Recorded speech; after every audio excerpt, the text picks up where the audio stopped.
जय श्री कृष्णा। राधे राधे। प्रिय भक्तों, आज मैं आपको वैशाख मास में सुनी जाने वाली वैशाख स्नान की एक लकड़हारे की कहानी सुनाने जा रही हूँ। अगर कहानी पसंद आए तो कमेंट बॉक्स में श्री हरि विष्णु अवश्य लिखना।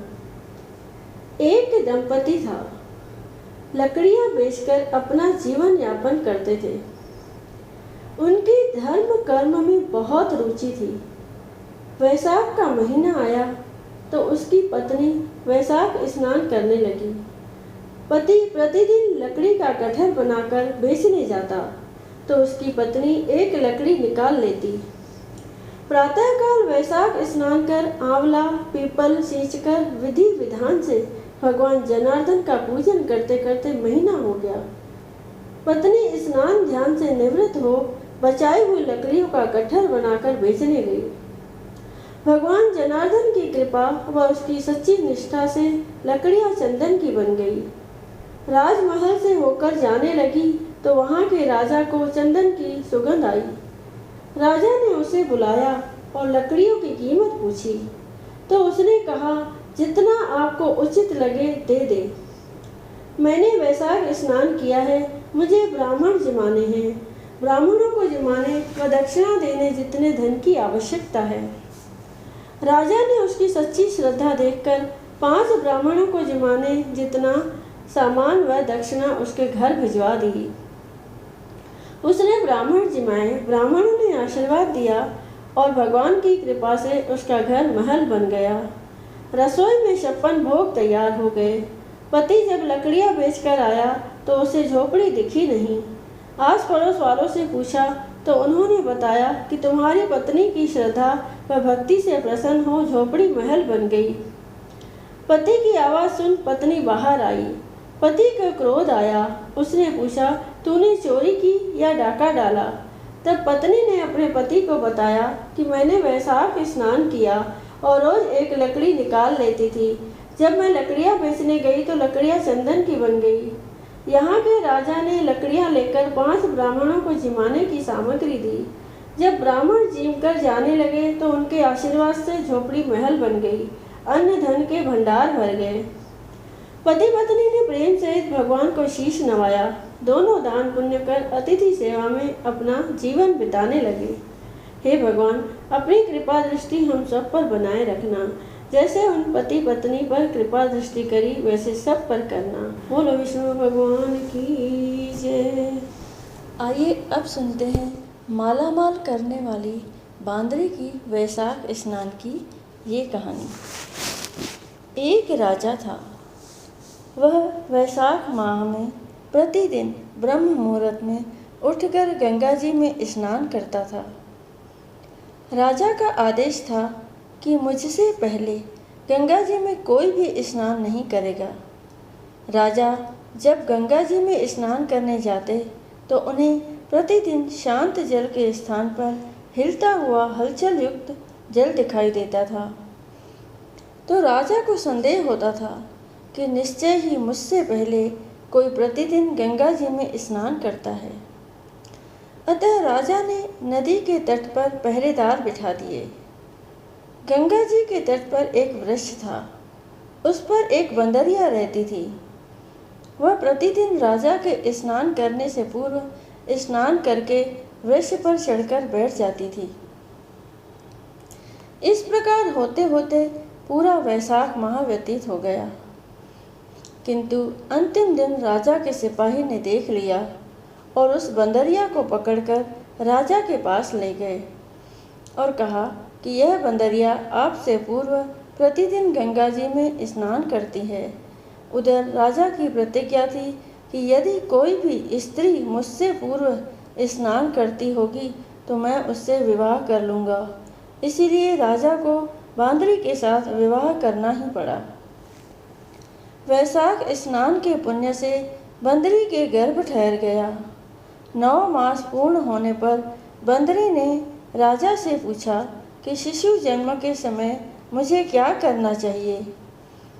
तब राजा ने महल में एक घंटी लगवा दी और बंदरी से कहा कि जब तुम्हें दर्द हो तो उसे बजा देना, मैं संपूर्ण प्रबंध कर दूंगा। राजा की अन्य रानियां भी थी, उनकी कोई संतान नहीं थी। बांदरी को गर्व है यह समाचार जानकर अन्य रानियां मन ही मन बांदरी से ईर्ष्या करने लगी और भावी संतान का नाश करने हेतु विभिन्न योजनाएं बनाने लगी। घंटी लगी देखकर एक रानी ने बंदरी से इसका कारण पूछा। बंदरी ने संपूर्ण वृत्तांत बता दिया। रानी ने बहकाया कि एक बार घंटी बजाकर तो देख ले कि राजा आते हैं या नहीं। बंदरी ने घंटी बजाई तो राजा दौड़े दौड़े महल में आए और घंटी बजाने का कारण पूछा। इस पर बंदरी ने उत्तर दिया कि मैंने तो रानियों के कहने पर घंटी बजाई थी। तब रानियों ने राजा से कहा कि यह तो पशु है और न जाने कितनी बार घंटी बजाएगी। इस प्रकार कहकर उन्होंने घंटी को हटवा दिया। कुछ दिनों बाद बंदरी के शिशु जन्म का समय आया तो उसने अन्य रानियों से पूछा कि मैं क्या करूं। तब रानी ने कहा कि तुम आंखों पर पट्टी बांधकर सो जाओ। बंदरी के वैशाख माह के स्नान के पुण्य प्रताप के रूप में एक सुंदर पुत्र हुआ। शिशु के जन्म होते ही उसके रोने से पूर्व ही रानियों ने उसे एक टोकरी में रखकर दासी को दे दिया और आदेश दिया कि इसे नदी में बहा कर आओ और उस शिशु के स्थान पर एक पत्थर रख दिया। राजा को भी कहलवा दिया कि बांदरी ने एक पत्थर को जन्म दिया। राजा ने सुना तो उन्होंने भी संतोष कर लिया और जब दूसरी रानियों के संतान नहीं है तो यह तो बंदरी है, इसके क्या संतान होगी। उधर दासी ने उस सुंदर शिशु को नदी में न बहाकर कुम्हार के खंदड़ में रख दिया। दूसरे दिन कुम्हारिन खंदड़ में गए तो वहाँ एक सुंदर शिशु को रोते हुए देखा। कुम्हारिन भी निसंतान थे। उन्होंने उस शिशु को अपने लिए भेजी गई भगवान की भेंट माना और बड़े प्रेम से शिशु का पालन पोषण करने लगे। कुछ बड़ा होने पर बालक को यह ज्ञात हुआ कि वह रानी बंदरी का पुत्र है, जिसको रानियों ने मरवाना चाहा था। एक दिन वह बालक कुम्हार के बनाए हुए मिट्टी के हाथी घोड़े लेकर पनघट पर जा बैठा और दासियों को देखकर कहने लगा कि आओ रे मेरे मिट्टी के हाथी घोड़े पानी पियो। जब दासियों ने यह बात सुनी तो वह हंसने लगी और बोली, अरे मूर्ख, कभी मिट्टी के हाथी घोड़े भी पानी पीते हैं क्या? इस पर उस बालक ने कहा कि कभी बंदरी के भी पत्थर जन्म लेता है क्या? उस बालक की यह बात दासियों ने जाकर महल में कही। तब रानियों ने दूसरे दिन विष मिलाकर लड्डू भेज दिए। ईश्वर की कृपा से लड्डू गोंद और बादाम के हो गए और उन लड्डू को खाने से उस लड़के की मृत्यु नहीं हुई। यह समाचार दासी ने रानी को कहा और रानी ने राजा से कहकर कुम्हार को देश निकलवा दिया। कुम्हार वन में रहने लगा। तत्पश्चात अगले वर्ष चित्र माह में माता गणगौर का पूजन का दिन आया तो वह बंदरी का पुत्र 108 करवे और 108 गोली लेकर तथा घड़े में पानी भरकर बगीचे के बाहर बैठ गया। उधर राजा की ओर साहूकार की पुत्रियां गणगौर बनाने के लिए मिट्टी लेने के लिए आई तथा बगीचे में खेलने और झूलने लगी। इस कारण कुछ समय बाद उन्हें प्यास लगी।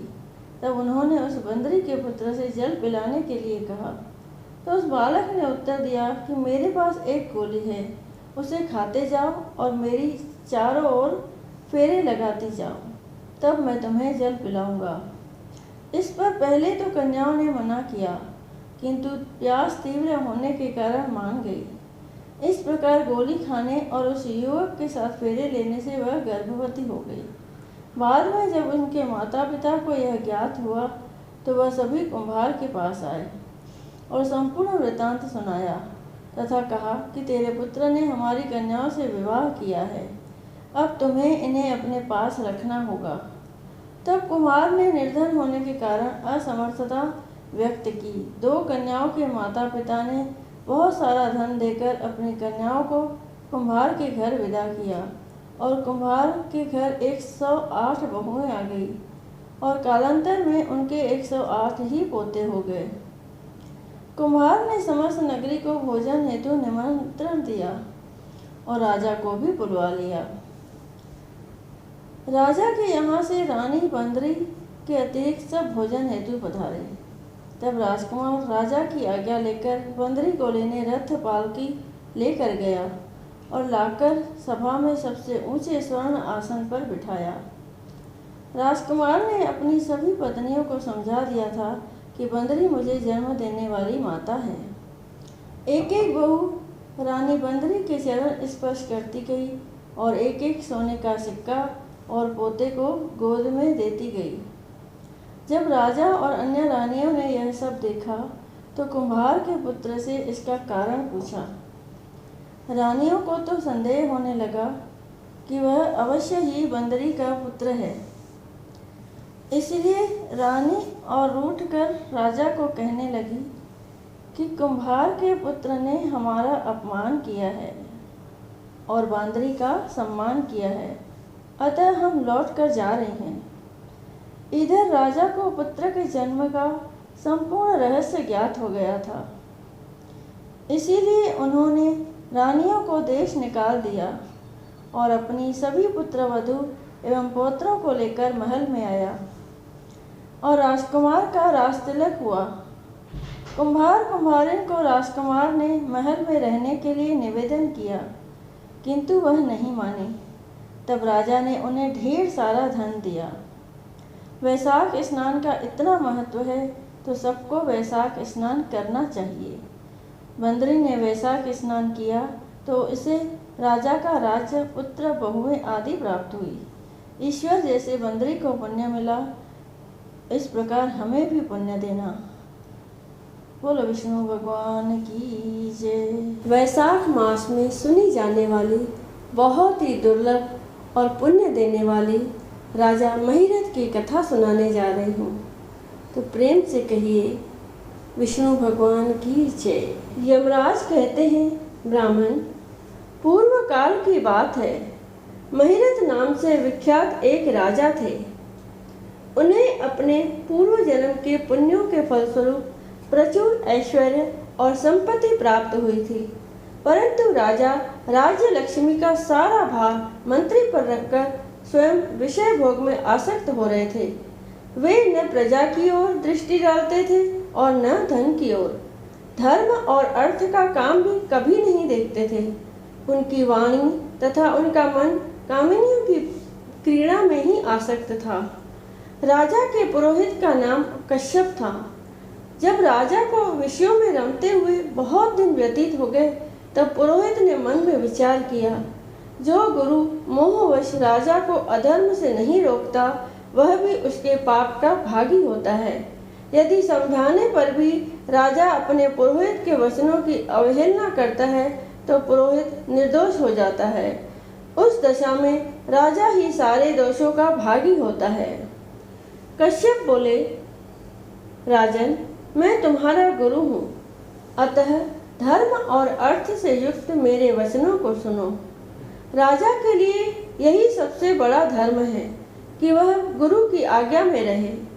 गुरु की आज्ञा का अंशिक पालन भी राजाओं की आयु, लक्ष्मी तथा सौख्य को बढ़ाने वाला है।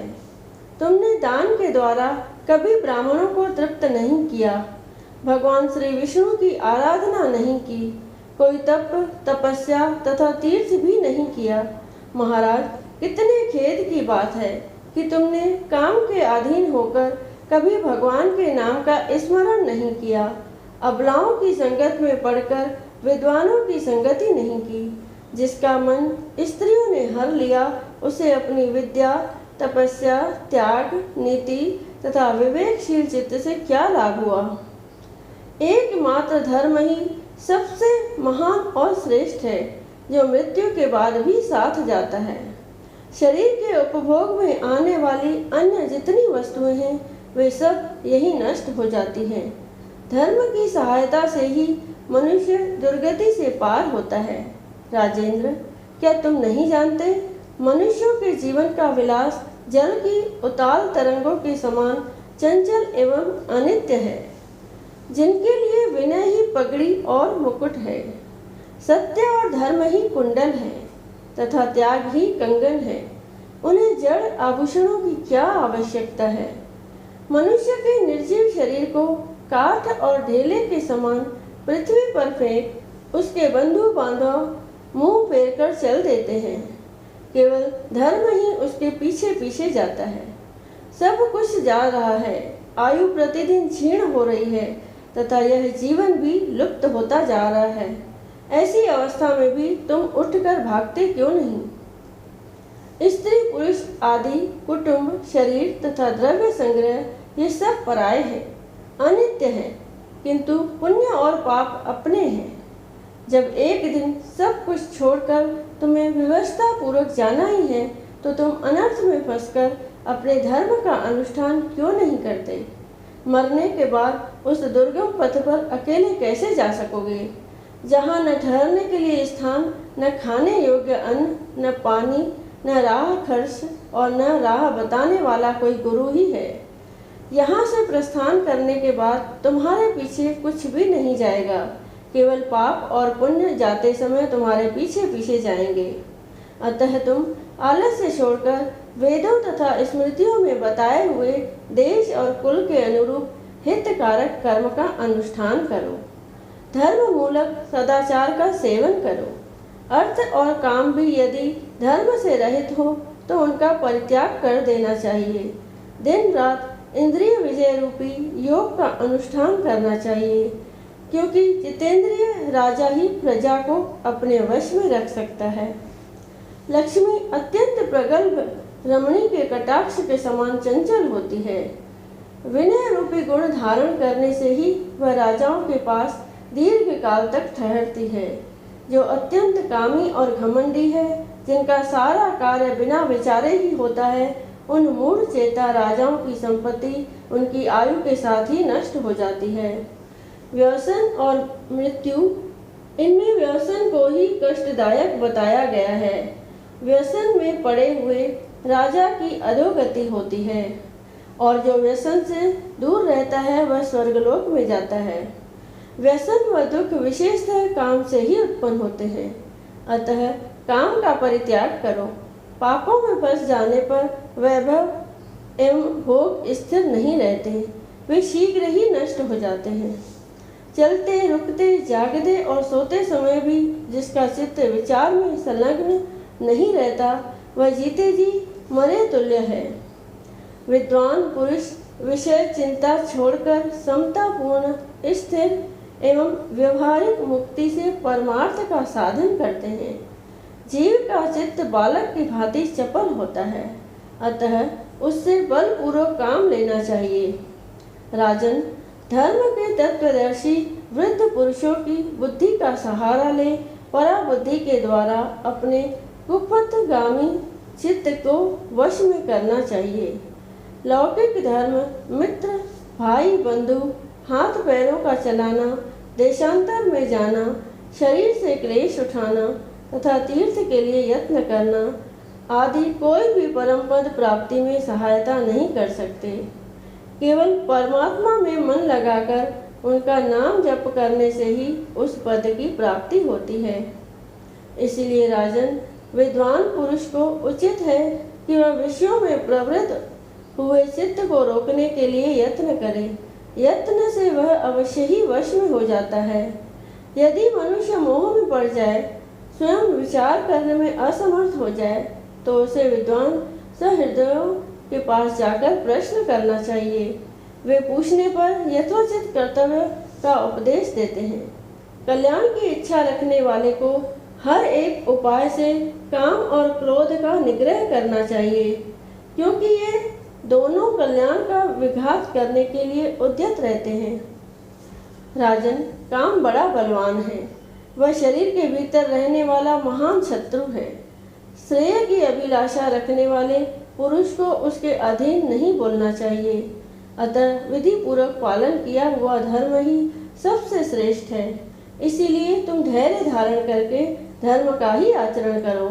यह श्वास बड़ा चंचल है, जीवन उसी के अधीन है। ऐसी स्थिति में भी कौन मनुष्य धर्म के आचरण में विलंब करेगा? राजन, जो वृद्धावस्था को प्राप्त हो चुका है, उसका चित्त भी इन निषिद्ध विषयों की ओर से नहीं हटता। हाय, यह कितनी शोक की बात है। पृथ्वीनाथ, इस काम के मोह में पड़कर तुम्हारी सारी उम्र व्यर्थ बीत गई। अब भी तो अपने हित साधनों में लगो। राजन, तुम्हारे लिए सर्वोत्तम हित की बात कहता हूँ, क्योंकि मैं तुम्हारा पुरोहित और तुम्हारे भले बुरे कर्मों का भागी हूँ। मुनीश्वरों ने ब्रह्मा हत्या, सुरापान, चोरी, गुरु पत्नी गमन आदि महापातक बताए हैं। उनमें से मनुष्यों द्वारा मन, वाणी और शरीर से भी किए हुए जो पाप हैं, उन्हें वैशाख मास समाप्त कर देता है। जैसे सूर्य अंधकार का नाश करता है, उसी प्रकार वैशाख मास पाप रूपी महान अंधकार को सर्वथा नष्ट कर डालता है।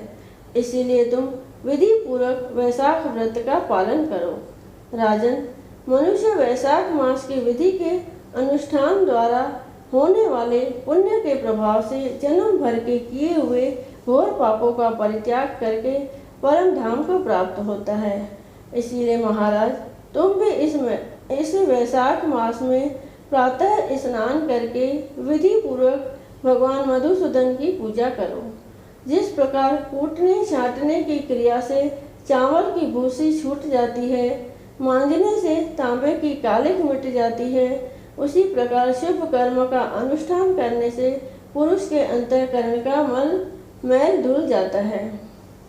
राजा ने कहा, सौम्य स्वभाव वाले गुरुदेव, आपने मुझे वह अमृत पिलाया जिसका आविर्भाव समुद्र में नहीं हुआ है। आपका वचन संसार रूपी रोग का निवारण तथा दुर्व्यसनों से मुक्त करने वाला द्रव्य भिन्न औषध है। आपने कृपा करके मुझे आज इस औषध का पान कराया है। विप्रवर, सत्पुरुषों का समागम मनुष्यों को हर्ष प्रदान करने वाला, उनके पाप को दूर भगाने वाला तथा जरा मृत्यु का अपहरण करने वाली संजीवनी बूटी है। इस पृथ्वी पर जो जो मनोरथ दुर्लभ माने गए हैं, वे सब यहाँ साधु पुरुषों के संग से प्राप्त हो जाते हैं। जो पापों का अपहरण करने वाली सत्संग की गंगा में स्नान कर चुका है, उसे दान, तीर्थ, सेवन, तपस्या तथा यज्ञ करने की क्या आवश्यकता है?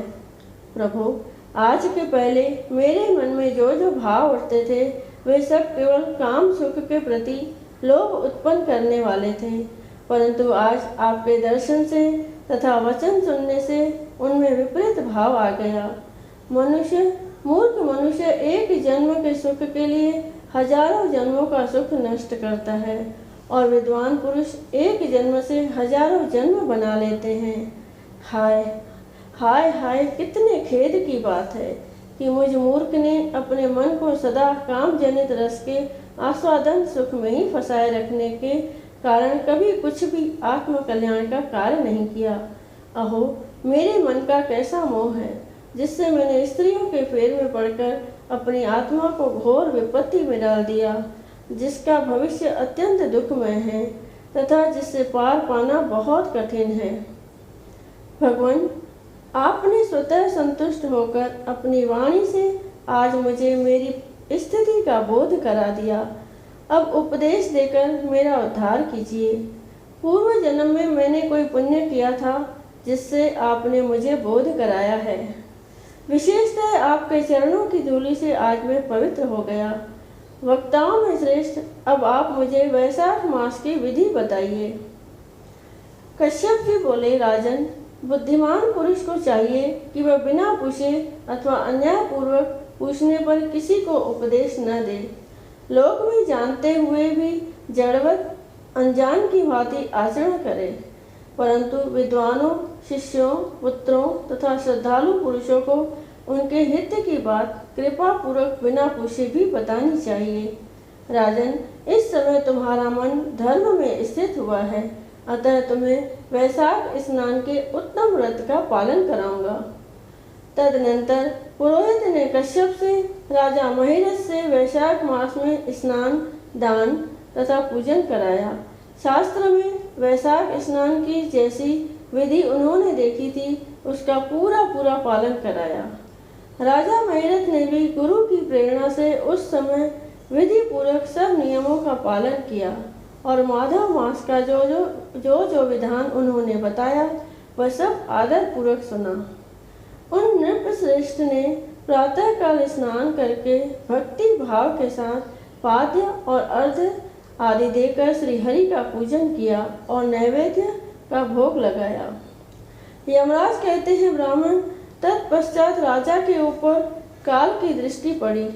अधिक मात्रा में रति का सेवन करने से उन्हें क्षय का रोग हो गया था, जिससे उनका शरीर अत्यंत दुर्लभ हो गया। अनंतो गत्वा उनकी मृत्यु हो गई। उस समय मेरे तथा भगवान विष्णु के दूत भी उन्हें लेने पहुँचे। विष्णु दूतों ने ये राजा धर्मात्मा है यो कहकर मेरे सेवकों को डांटा और स्वयं राजा को विमान पर बैठाकर वे वैकुंठ लोक में ले गए। वैशाख मास में प्रातःकाल स्नान करने से राजा का पातक नष्ट हो चुका था। भगवान विष्णु के दूत अत्यंत चतुर होते हैं। वे भगवान की आज्ञा के अनुसार राजा महिरथ को नरक मार्ग के निकट से ले चले। जाते जाते राजा ने नरक में पकाए जाने के कारण घोर चित्कार करने वाले नारकीय जीवों का आर्तनाद सुना। कड़ाह में डालकर औटाए जाने वाले पापियों का क्रंदन बड़ा भयंकर था। सुनकर राजा को बड़ा विस्मय हुआ। वे अत्यंत दुखी होकर दूतों से बोले, जीवों के कराहने की यह भयंकर आवाज़ क्यों सुनाई दे रही है? इसका क्या कारण है? आप लोग सब बातें बताने की कृपा करें। विष्णुदूत बोले, जिन प्राणियों ने धर्म की मर्यादा का परित्याग किया है, जो पापाचारी एवं पुण्यहीन हैं, वे तामिस्त्र आदि भयंकर नरकों में डाले गए हैं। पापी मनुष्य प्राण त्याग के पश्चात यमलोक के मार्ग में आकर भयानक दुख भोगते हैं। यमराज के भयंकर दूत उन्हें इधर उधर घसीटते हैं और वे अंधकार में गिर पड़ते हैं। उन्हें आग में जलाया जाता है, उनके शरीर में कांटे चुभाए जाते हैं, उनको आरी से चीरा जाता है तथा वे भूख प्यास से पीड़ित रहते हैं। पीप और रक्त की दुर्गंध के कारण उन्हें बार बार मूर्छा आ जाती है। कहीं वे खौलते हुए तेल में औटाए जाते हैं, कहीं उन पर मूसलों की मार पड़ती है और कहीं तपाए हुए लोहे की शिलाओं पर डालकर उन्हें पकाया जाता है। वहीं वमन कहीं पीप और कहीं रक्त उन्हें खाने को मिलता है। मुर्दों की दुर्गंध से भरे हुए करोड़ों नरक हैं यहाँ। शरपत्र वन है, शिलापात के स्थान है जहाँ पापी शिलाओं पर पटके जाते हैं तथा वहाँ की समतल भूमि भी आग से तपी हुई होती है। इसके सिवा गर्म लोहे के खौलते हुए तेल के, मैदा के तपे हुए स्तंभ के तथा कूट शालमली नाम के भी नरक हैं। शुरे, कांटे, कील तथा उग्र ज्वाला के कारण शोभ एवं भय उत्पन्न करने वाले बहुत से नरक हैं। कहीं तपी हुई वैतरणी नदी है, कहीं पीप से भरे हुए अनेक कुंड हैं। इन सब में पृथक पृथक पापियों को डाला जाता है। कुछ नरक ऐसे हैं जो जंगल के रूप में हैं। वहाँ के पत्ते तलवार की धार के समान तीखे हैं, इसी से उन्हें असीपत्र वन कहते हैं। वहाँ प्रवेश करते ही नर नारियों के शरीर कटने और छिलने लगते हैं। कितने ही नरक घोर अंधकार तथा आग की लपटों के कारण अत्यंत दारुण प्रतीत होते हैं। इनमें बार बार यातना भोगने के कारण पापी जीव नाना प्रकार के स्वरों में रोते और विलाप करते हैं। राजन, इस प्रकार ये शास्त्र विरुद्ध कर्म करने वाले पापी जीव कराहते हुए नरक यातना का कष्ट भोग रहे हैं। उन्हीं का यह क्रंदन हो रहा है। सभी प्राणियों को अपने पूर्वकृत कर्मों का भोग भोगना पड़ता है। पराई स्त्रियों का संग प्रसन्नता के लिए किया जाता है, किंतु वास्तव में वह दुख ही देने वाला होता है। 2 घड़ी तक किया हुआ विषय सुख का आस्वादन अनेक कल्पों तक दुख देने वाला होता है। राजेंद्र, तुमने वैशाख मास में प्रातः स्नान किया है। उसकी विधि का पालन करने से तुम्हारे शरीर तुम्हारा शरीर पावन बन गया है। उससे छूकर बहने वाली वायु का स्पर्श पाकर ये क्षण भर के लिए सुखी हो गए। तुम्हारे तेज से इन्हें बड़ी तृप्ति मिल रही है। इसी से अब ये नरकवर्ती जीव कराहना छोड़कर चुप हो गए हैं।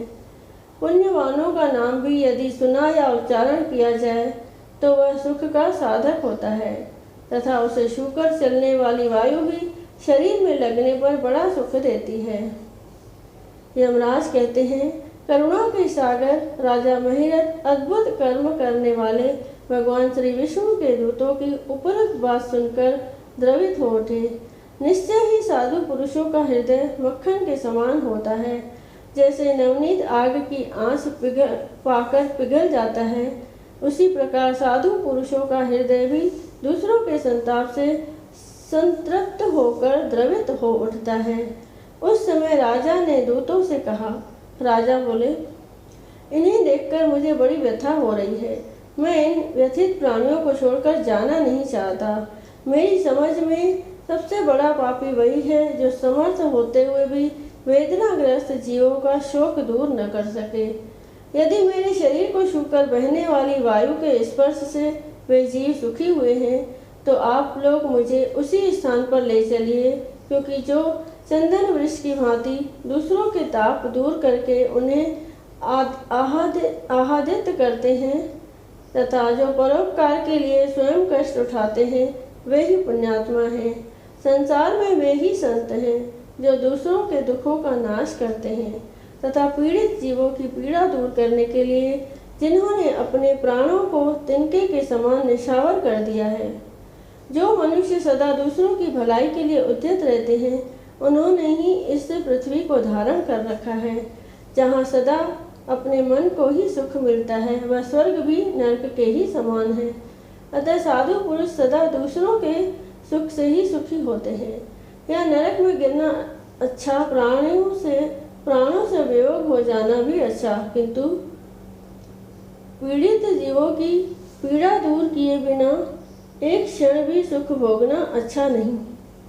दूत बोले, राजन, पापी पुरुष अपने कर्मों का ही फल भोगते हुए भयंकर नरक में पकाए जाते हैं। जिन्होंने दान, होम तथा पुण्य तीर्थ में स्नान नहीं किया है, मनुष्यों का उपकार तथा कोई उत्तम पुण्य नहीं किया है, वे ही परलोक में आने पर घोर नरकों में पकाए जाते हैं। जिनका शील स्वभाव दूषित है, जो दुराचारी, व्यवहार में निंदित, दूसरों की बुराई करने वाले एवं पापी हैं, वे ही नरकों में पड़ते हैं।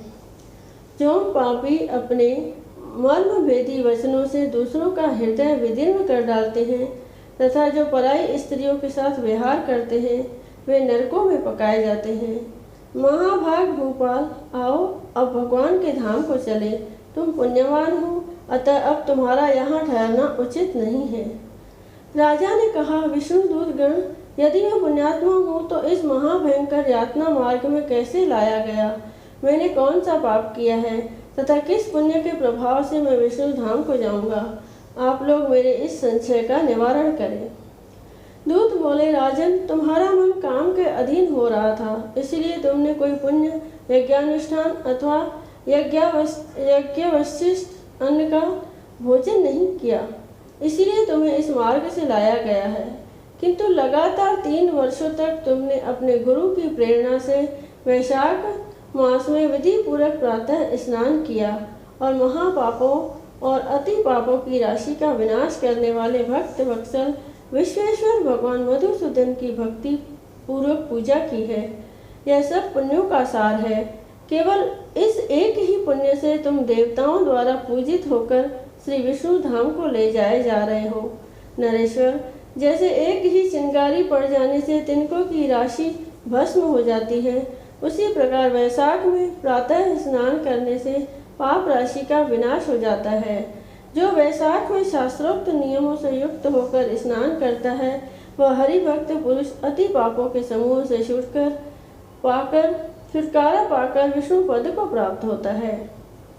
यमराज कहते हैं, ब्राह्मण, तब दया सागर राजा ने उन जीवों के शोक से पीड़ित हो भगवान श्री विष्णु के दूतों से विनय पूर्वक कहा, साधु पुरुष प्राप्त हुए ऐश्वर्य का, गुणों का तथा पुण्य का यही फल मानते हैं कि इनके द्वारा कष्ट में पड़े हुए जीवों की रक्षा की जाए। यदि मेरा कुछ पुण्य है तो उसी के प्रभाव से ये नरक में पड़े हुए जीव निष्पाप होकर स्वर्ग को चले जाएं और मैं इनकी जगह नरक में निवास करूंगा। राजा के ऐसे वचन सुनकर श्री विष्णु के मनोहर दूत उनके सत्य और उदारता पर विचार करते हुए इस प्रकार बोले, राजन, इस दया रूप धर्म के अनुष्ठान से तुम्हारे संचित धर्म की विशेष वृद्धि हुई है। तुमने वैशाख मास में जो स्नान, दान, जप, होम, तप तथा देव पूजन आदि कर्म किए हैं वे अक्षय फल देने वाले हो गए। जो वैशाख मास में स्नान दान करके भगवान का पूजन करता है वह सब कामनाओं को प्राप्त कर श्री विष्णु धाम को जाता है। एक और तप, दान और यज्ञ आदि की शुभ क्रियाएं और एक और विधि पूर्वक आचरण में लाया हुआ वैशाख मास का व्रत हो तो यह वैशाख मास ही महान है। राजन, वैशाख मास के एक दिन का भी जो पुण्य है वह तुम्हारे लिए सब दानों से बढ़कर है। दया के समान धर्म, दया के समान तप, दया के समान दान और दया के समान कोई मित्र नहीं। पुण्य का दान करने वाला मनुष्य सदा लाख गुना पुण्य प्राप्त करता है। विशेषतः तुम्हारी दया के कारण धर्म की अधिक वृद्धि हुई है। जो मनुष्य दुखित प्राणियों का दुख से उद्धार करता है वही संसार में पुण्यात्मा है। उसे भगवान नारायण के अंश से उत्पन्न समझना चाहिए। वीर, वैशाख मास की पूर्णिमा को तीर्थ में जाकर जो तुमने सब पापों का नाश करने वाला स्नान, दान आदि पुण्य किया है उसे विधिवत भगवान श्री हरि को साक्षी बनाकर 3 बार प्रतिज्ञा करके इन पापियों के लिए दान कर दो, जिससे ये नरक से निकलकर स्वर्ग को चले जाएं। हमारा तो ऐसा विश्वास है कि पीड़ित जंतुओं को शांति प्रदान करने से जो आनंद मिलता है उसे मनुष्य स्वर्ग और मोक्ष में भी नहीं पा सकता। उसे तुम्हारी बुद्धि, दया और दान में दृढ़ है। उसे मनुष्य स्वर्ग और मोक्ष में नहीं पा सकता। सौम्य, तुम्हारी बुद्धि, दया और दान में दृढ़ है। इसे देखकर हम लोगों को भी उत्साह होता है। राजन, यदि तुम्हें अच्छा जान पड़े तो बिना विलंब किए इन्हें वह पुण्य प्रदान करो जो नरक यातना के दुख को दग्ध करने वाला है। विष्णु दूतों के ये कहने पर दयालु राजा महिरथ ने भगवान गदाधर को साक्षी बनाकर 3 बार प्रतिज्ञा पूर्वक संकल्प करके उन पापियों के लिए अपना पुण्य अर्पण किया। वैशाख मास के एक दिन के ही पुण्य का दान करने पर वे सभी जीव यम यातना के दुख से मुक्त हो गए। फिर अत्यंत हर्ष में भरकर वे श्रेष्ठ विमान पर आरूढ़ हुए और राजा की प्रशंसा करते हुए उन्हें प्रणाम करके स्वर्ग को चले गए। इस दान से राजा को विशेष पुण्य की प्राप्ति हुई। मुनियों और देवताओं का समुदाय उनकी स्तुति करने लगा तथा वे जगदीश्वर श्री विष्णु के पार्षदों द्वारा अभिवंदित होकर उस परम पद को प्राप्त हुए जो बड़े बड़े योगियों के लिए भी दुर्लभ है। द्विजश्रेष्ठ, यह वैशाख मास और पूर्णिमा का कुछ महात्म्य यहाँ थोड़े में बतलाया गया है। यह धन, यश, आयु तथा परम कल्याण प्रदान करने वाला है। इतना ही नहीं, इससे स्वर्ग तथा लक्ष्मी की भी प्राप्ति होती है। यह प्रशंसनीय महात्म्य अंतःकरण को शुद्ध करने वाला है और पापों को धो डालने वाला है। माधव मास का यह महात्म्य भगवान माधव को अत्यंत प्रिय है। राजा महिरथ का चरित्र और हम दोनों का संवाद सुनने, पढ़ने तथा विधि पूर्वक अनुमोदन करने से मनुष्य को भगवान की भक्ति प्राप्त होती है, जिससे समस्त क्लेशों का नाश हो जाता है। सूत जी बोले, सूत जी कहते हैं, धर्मराज की यह बात सुनकर वह ब्राह्मण उन्हें प्रणाम करके चला गया।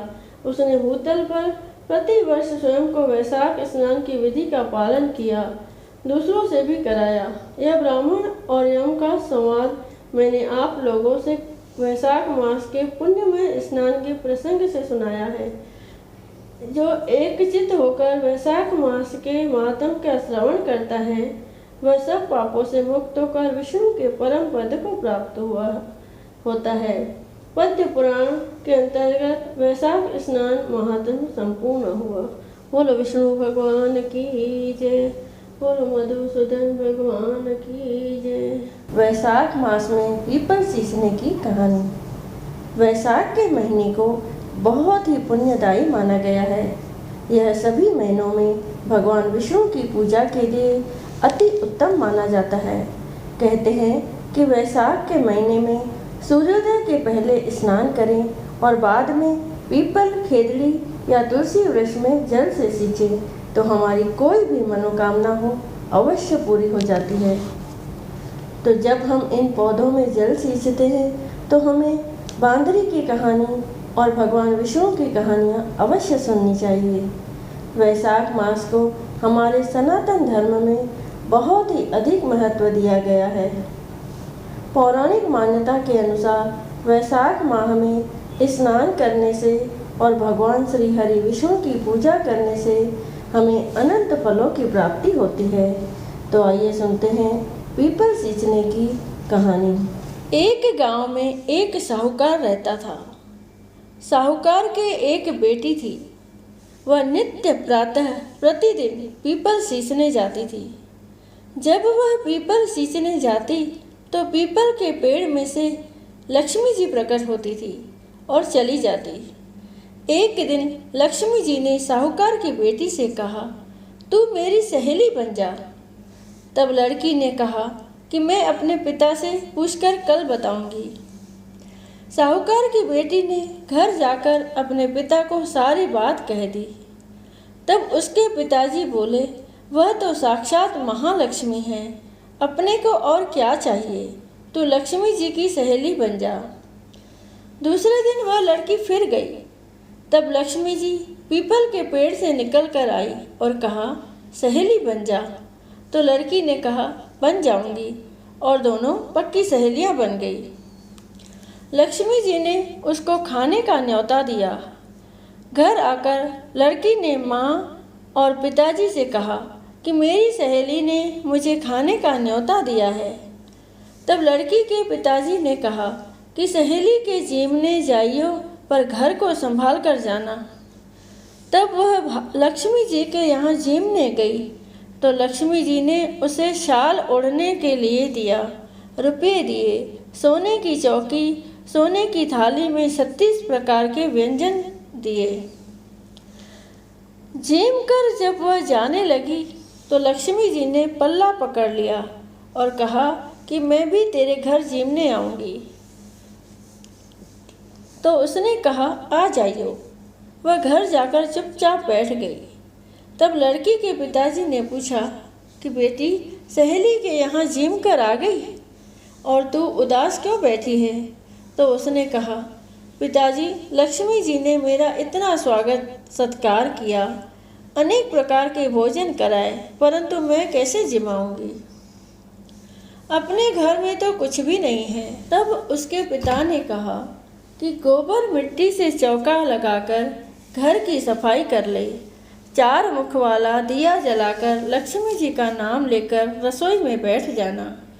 लड़की अपने पिता के कहे अनुसार सफाई करके लक्ष्मी जी का नाम लेकर लड्डू लेकर बैठ गई। उसी समय उस नगर की रानी नहा रही थी। उसका 9 लखा हार चील उठाकर ले गई और उसके घर वह 9 लखा हार डाल गई और उसका लड्डू ले गई। बाद में वह हार को तोड़कर बाजार में गई और सामान लाने लगी तो सुनार ने पूछा कि क्या चाहिए। तब उसने कहा कि सोने की चौकी, सोने का थाल, शाल दुशाला दे दे, मोहरे दे और सामग्री दे, 36 प्रकार का भोजन हो जाए इतना सामान दे। सारी चीज़ें लेकर बहुत तैयारी करी और रसोई बनाई। तब गणेश जी से कहा कि लक्ष्मी जी को बुलाओ। आगे आगे गणेश जी और पीछे पीछे लक्ष्मी जी आई। उसने फिर चौकी डाल दी और कहा, सहेली चौकी पर बैठ जा। जब लक्ष्मी जी ने कहा, सहेली चौकी पर तो राजा रानी के यहाँ भी नहीं बैठी, किसी के भी यहाँ नहीं बैठी, तो उसने कहा कि मेरे यहाँ तो बैठना पड़ेगा। फिर लक्ष्मी जी चौकी पर बैठ गई। तब उसने बहुत खातिर की। जैसे लक्ष्मी ने करी थी वैसे ही उसने करी। लक्ष्मी जी उस पर बहुत खुश हो गई। घर में खूब रुपया एवं लक्ष्मी हो गई। साहूकार की बेटी ने कहा, मैं अभी आ रही हूँ, तुम यहीं बैठी रहना। और वह चली गई। लक्ष्मी जी गई नहीं और वह चौकी पर बैठी रही। उसको बहुत दौलत थी। हे लक्ष्मी जी, जैसा तुमने साहूकार की बेटी को दिया वैसा सबको देना।